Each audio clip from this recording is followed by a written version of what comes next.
ಗೌರಿಬಿದನೂರು ಕಡೆಯಿಂದ ಚಿಕ್ಕಬಳ್ಳಾಪುರ ನಗರದ ಎಪಿಎಂಸಿ ಮಾರುಕಟ್ಟೆಯಲ್ಲಿ ಹೂವು ಮಾರಾಟ ಮಾಡಲು ಇಕೋ ಕಾರಿನಲ್ಲಿ ಬರ್ತಿದ್ದ ಕಾರು ರಸ್ತೆಯಲ್ಲಿ ಅಡ್ಡ ಬಂದ ಕೋತಿಗಳನ್ನು ರಕ್ಷಿಸಲು ಹೋಗಿ ಮರಕ್ಕೆ ಡಿಕ್ಕಿ ಹೊಡೆದ ಪರಿಣಾಮ ಕಾರಿನಲ್ಲಿ ಇದ್ದ ಹೂವುಗಳ ಬ್ಯಾಗ್ಗಳು ಚೆಲ್ಲಾಪಿಲ್ಲಿ ಆಗಿದ್ರೆ ಕಾರು ನಜ್ಜುಗುಜ್ಜಾಗಿ ಹೋಗಿದೆ.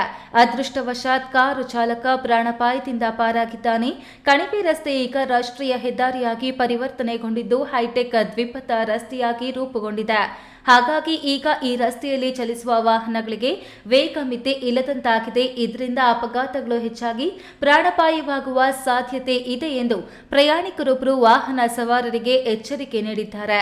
ದಯವಿಟ್ಟು ಸಾರ್ವಜನಿಕರಲ್ಲಿ ಒಂದು ವಿನಂತಿಯನ್ನು ಮಾಡ್ಕೊತೀನಿ. ವಿಚಾರ ಏನಂದ್ರೆ ನೋಡಿ, ಇವತ್ತು ಪಾಪ ರೈತ ಹೂವು ಎತ್ಕೊಂಡು ಹೋಗ್ತಿದ್ದ ಆ ಮಂಡಿಗೆ.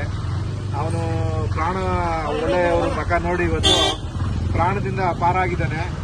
ದಯವಿಟ್ಟು ಆಹಾರ ಹಾಕಬೇಕಾದ್ರೆ ಕೋತಿಗಳಿಗೆ ನಿಮ್ಮ ಎಚ್ಚರಿಕೆಯಿಂದ ಗಾಡಿನ ಸೈಡ್ಗೆ ಹಾಕಿ ಸೈಡಲ್ಲಿಡಿ. ಅವು ಕೂಡ ಪ್ರಾಣಿಗಳು ಆ ಗಾಬರಿಯಿಂದ ಬರ್ತವೆ. ನೋಡ್ರಿ, ಇವತ್ತು ಅದಕ್ಕೆ ಎಷ್ಟೊಂದು ತೊಂದರೆ ಆಯಿತು. ಗಾಡಿ ತುಂಬ ಹದಗೆಟ್ಟಿದೆ. ಅದರಿಂದ ದಯವಿಟ್ಟು ನಮ್ಮ ಸಾರ್ವಜನಿಕರಲ್ಲಿ ವಿನಂತಿ ಮಾಡ್ಕೊತೀನಿ, ನಮ್ಮ ಕೋತಿಗಳಿಗೆ ಆಹಾರ ಹಾಕ್ಬೇಕಂದಾಗ ಸೈಡಲ್ಲಿದ್ದು ಆಹಾರ ಹಾಕಿದ್ರೆ ಒಳ್ಳೆಯದು. ಕೆಎಸ್ ನಾರಾಯಣಸ್ವಾಮಿ, ಈ ನ್ಯೂಸ್ ಟಿವಿ, ಚಿಕ್ಕಬಳ್ಳಾಪುರ.